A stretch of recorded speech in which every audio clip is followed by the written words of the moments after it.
बिस्मिल्लाहिर्रहमानिर्रहीम सल्लल्लाहु अलैहि वसल्लम। अस्सलाम वालेकुम स्टूडेंट्स 1.4 के इस क्वेश्चन के हम नेक्स्ट पार्ट करने लगे हैं। Find LCM of each set of numbers using prime factorisation method. जैसे हमने पहले 4 किए हैं ऐसे ही ये करने हैं।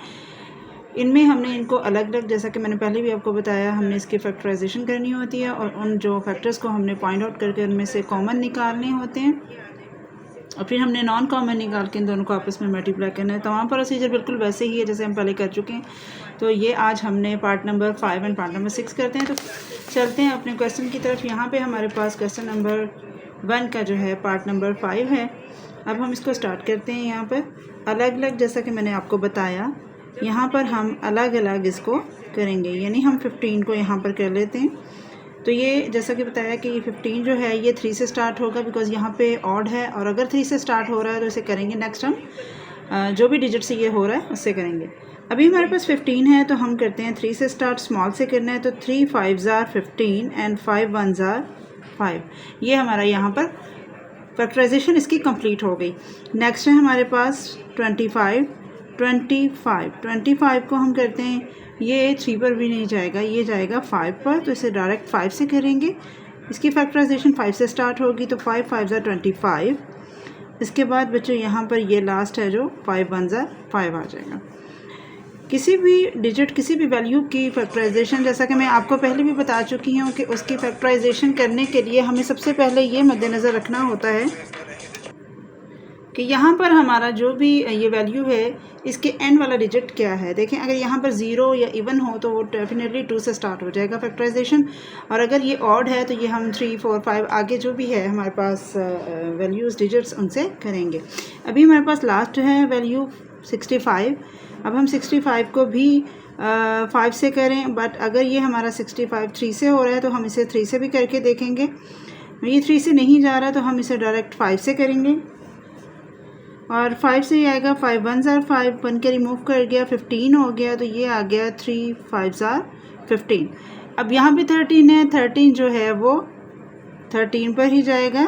ठीक है जी। अब ये यहाँ पर हो गया हमारे पास तीनों डिजिट्स की फैक्टराइजेशन। अब इन फैक्टराइजेशंस को हम यहाँ लिखेंगे। लाइक हमारे पास 15 की फैक्टराइजेशन जो आई है वो आई है 3 × 5, और हमारे पास जो है 25 की फैक्टराइजेशन 5 × 5, और 65 की जो हमारे पास फैक्टराइजेशन है वो है 5 × 13। अब हमने इनका एलसीएम मालूम करना है। उसके लिए हम सबसे पहले इसमें से कॉमन निकालेंगे जो तीनों वैल्यूज़ में हो।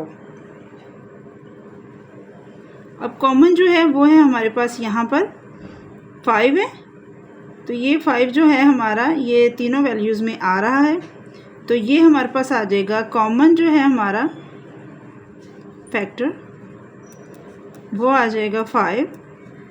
नेक्स्ट मैंने आपको बताया था कॉमन फैक्टर्स को नॉन कॉमन फैक्टर्स के साथ हमने मल्टीप्लाई करके आंसर जो है इसका लीस्ट कॉमन फैक्टर जो है फाइंड आउट करना है। तो यहाँ पे है कॉमन फैक्टर और यहाँ पे है नॉन कॉमन फैक्टर। ठीक है जी। अब हम इसे नॉन कॉमन फैक्टर को हमने इधर फाइंड आउट करना है। तो यहाँ पर हमने कॉमन फैक्टर फाइंड आउट कर लिया, इसमें से जो तीनों में है वो है 5। ठीक है। उसके बाद जो है यहाँ पर हम इसे मल्टीप्लाई लगाएंगे। अब हमारे पास है यहाँ पर नॉन कॉमन फैक्टर, और नॉन कॉमन फैक्टर्स हैं हमारे यहाँ पर, देखिए 3 है। 3 के बाद हमने यहाँ पर लगाना है 5, और ये है उसके बाद 13। अब ये 5 यहाँ पर आ गया। अब इसको मल्टीप्लाई करेंगे। 5 3s are 15, 15 को हम 13 से मल्टीप्लाई करेंगे तो हमारे पास आंसर आ जाएगा 195 इक्वल। अब हमने इन दोनों को आपस में मल्टीप्लाई करना है, और इन दोनों को यानी 195 को हम 5 के साथ मल्टीप्लाई करेंगे तो हमारे पास इसका फाइनल आंसर आ जाएगा 975, और यही इसका लीस्ट कॉमन फैक्टर होगा, यानी इसका एलसीएम होगा। बस इतनी सी बात है। हमने इनको अलग अलग फैक्टराइज करना है, उसके जो डिजिट्स हैं उनको हमने इसके साथ मल्टीप्लाई कर देना है, और डिजिट्स को यहाँ लिखने के बाद हमने common and non common factors जो हैं वो निकालने हैं।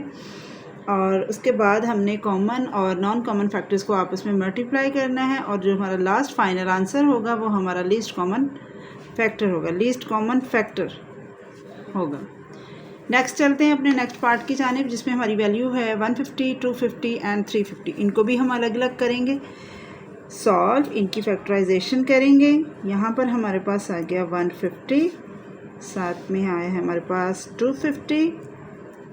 वैल्यू कोई भी हो, आसान सा तरीका है उसको फैक्टराइज करने का, जो मैं आपको पहले कई बार बता चुकी हूँ। बच्चों इसमें आपने इन तीनों को अलग अलग फैक्टराइज करना है। तो ये यहाँ पर देखें तीनों में 0 है, तो बिला झिझक 2 से आप स्टार्ट कर दें।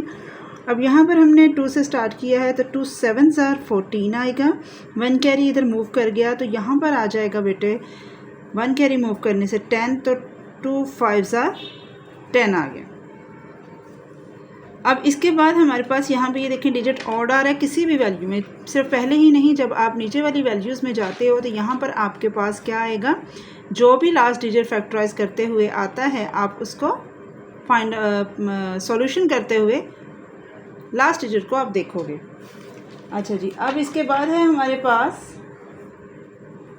75 को जब आप करते हो तो ये हम करेंगे 3 पे, ये 3 पे चला जाएगा बच्चों। ये यहाँ से हम ये देखें 3 2 6 आ जाएगा, और साथ में हमारा जो 1 कैरी इधर चला गया 3 5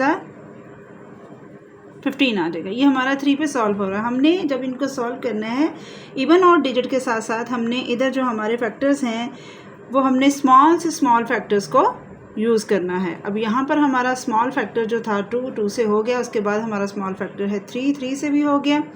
नेक्स्ट अब हम इसको देखते हैं, ये 5 से जाएगा, 5 5 25 एंड लास्ट वन इज़ 5 1 5।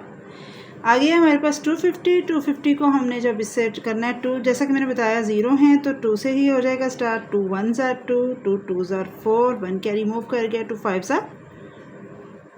10 हो गया। अब यहाँ पर ऑड आ गया है, हमने इसको देखना है कि अब ये किससे, अब ये 2 से नहीं बिल्कुल जाएगा बिकॉज ऑड है। अब हम इसको करेंगे 3 के साथ, तो 3 2 6, 3 6 12 तो हो जाएगा बच्चों, बट ये आगे जो है ये ऑड है, तो हमने इसको मद्देनज़र रखते हुए करना है। तो ये जाएगा 5 पर, 5 2 10, 2 इधर मूव, 5 5 25, ये फिर 5 पर ही जाएगा, 5 5 25 एंड 5 1 5। लास्ट है 350, 2 से स्टार्ट करेंगे, 2 1 2, 1 कैरी मूव कर गया, तो यहाँ पर 2 7 14 एंड 2 5 10। ठीक है जी। अब हम इसको देखेंगे, ये 2 पे नहीं जाएगा क्योंकि यहाँ पर 5 है, तो इसको हम लेके जाएंगे 5 पर, ये 3 पर भी डिवाइड नहीं होगा, तो 5 के साथ अब जब हम इसको डिवाइड करेंगे यहाँ पर, तो यहाँ आ जाएगा 5 3 15, 2 कैरी मूव कर जाएगा, तो 5 5 25, ये हमारे पास आ गया 35 जो है ये भी 3 पर नहीं जाएगा, इसलिए इसको भी हम 5 पर ही लिख कर रहेंगे, 5 से ही डिवाइड करेंगे, तो ये आ जाएगा 5 7 35 एंड 7 1 7। अब ये हैं हमारे पास बच्चों फैक्टराइजेशन इन वैल्यूज़ की जो हमें क्वेश्चन में दी गई हैं।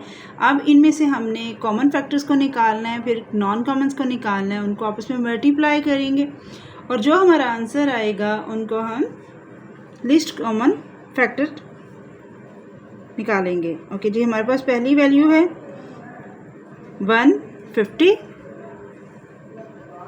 इसके फैक्टर्स हैं 2 जो हैं वो इधर लिख लेंगे, 2 3 5 है, अब यहाँ हम मल्टीप्लाई के साथ इनको लिख लेंगे।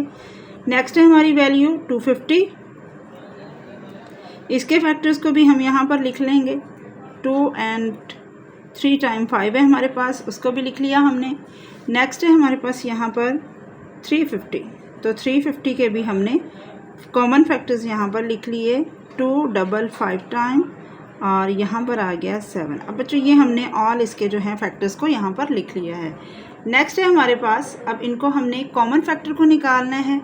कॉमन फैक्टर है यहाँ हमारे पास, अब यहाँ 2 जो है वो फर्स्ट हमारा कॉमन फैक्टर है। नेक्स्ट इसके बाद हमारे पास 5 कॉमन है और नेक्स्ट हमारे पास अगेन 5 कॉमन है। यानी अब हम यहाँ पर जब इसको करते हैं कॉमन फैक्टर्स हमारे पास आ जाएंगे, 3 आएंगे इसके common factors, multiply non common factors, non common factors. अब ये देखें हमारे पास आ रहे हैं, ये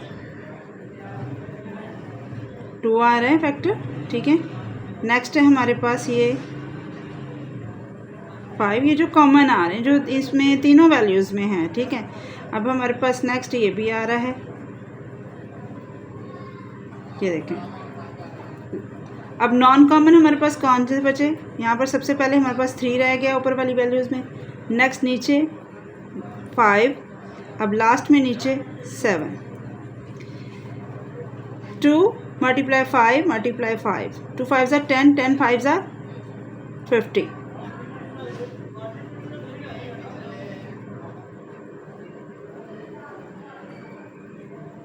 मल्टीप्लाई, अब इनका मल्टीप्लाई था ना, मल्टीप्लाई यहाँ पर 5 3 एंड 3 5 एंड 7, तो ये हमारे पास मल्टीप्लाई करने के बाद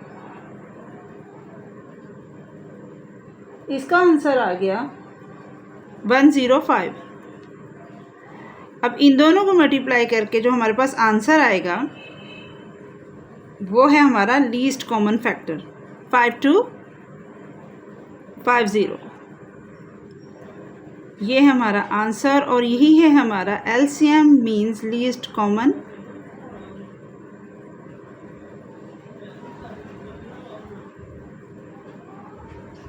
फैक्टर। ठीक हो गया जी।